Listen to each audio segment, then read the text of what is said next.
Taste the Daily. Kanchipuram மாவட்டம் ஸ்ரீபெரும்புதூர் பேரூராட்சியில் பட்டியல் இன தூய்மை பணியாளரை மனித கழிவு அள்ளச் சொல்லி ஒருமையில் பேசிய திமுகவை சேர்ந்த பொறுப்பு மேற்பார்வையாளர் மீது வன்கொடுமை தடுப்புச் சட்டத்தின் கீழ் வழக்கு பதிவு செய்யப்பட்டுள்ளது. கடந்த 22ஆம் தேதி ஸ்ரீபெரும்புதூர் பேரூராட்சி நிரந்தர தூய்மை பணியாளரான கெஜா என்பவர் மயானத்தில் தூய்மை பணியில் ஈடுபட்டார்.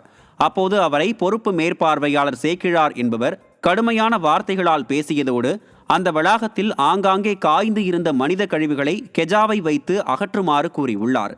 இந்நிலையில் சேக்கிழார் மீது பெண் வன்கொடுமை மற்றும் வன்கொடுமை தடுப்புச் சட்டத்தின் கீழ் வழக்கு பதிவு செய்யப்பட்டுள்ள நிலையில் அவர் தலைமறைவாகியுள்ளார்.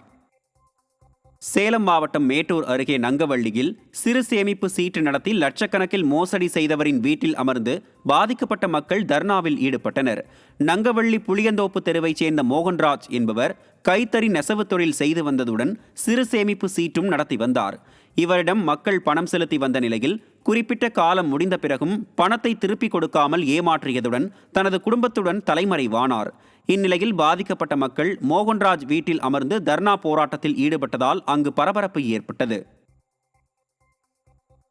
செங்கல்பட்டு மாவட்டம் மறைமலை நகர் அருகே அடகு வைத்த நகையை மீட்டு தர கோரி புகார் அளித்தும் போலீசார் நடவடிக்கை எடுக்காதது அதிர்ச்சியை ஏற்படுத்தியுள்ளது.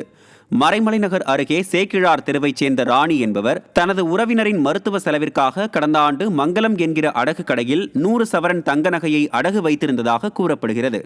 பின்பு அடகு வைத்த நகையை மீட்கச் சென்ற நிலையில் கடைக்காரர் அலைக்கழித்ததாக தெரிகிறது.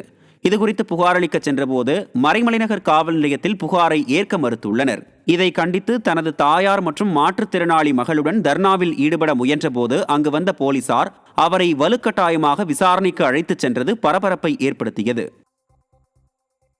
விழுப்புரத்தில் முதல்வர் ஸ்டாலினை வரவேற்க வைக்கப்பட்ட கொடிக்கம்பங்கள் சாய்ந்து உடைந்து கிடப்பதால் விபத்தை ஏற்படுத்தும் என வாகன ஓட்டிகள் பீதியடைந்துள்ளனர். 2 நாள் பயணமாக விழுப்புரம் சென்ற ஸ்டாலினை வரவேற்க திமுகவினர் சென்னை விழுப்புரம் நெடுஞ்சாலையில் இருபுறத்திலும் கொடிக்கம்பங்களை கட்டி வைத்துள்ளனர். இதனால் அங்கு கடை வைத்திருப்பவர்கள் கடைகளுக்குள்ளே செல்ல முடியாமல் தவிக்கின்றனர். மேலும் சில கொடிக்கம்பங்கள் சாய்ந்தும் சாலைகளில் உடைந்தும் கிடப்பதால் வாகன ஓட்டிகள் அச்சத்துடனேயே சாலையை கடந்து செல்கின்றனர். பேனர் மற்றும் கொடிக்கம்பங்களுக்கு நீதிமன்றம் பல்வேறு கட்டுப்பாடுகளை விதித்த போதும் ஆளும் கட்சி என்ற மமதையில் திமுகவினர் அவற்றை கண்டுகொள்வதில்லை என மக்கள் குற்றம் சாட்டுகின்றனர்.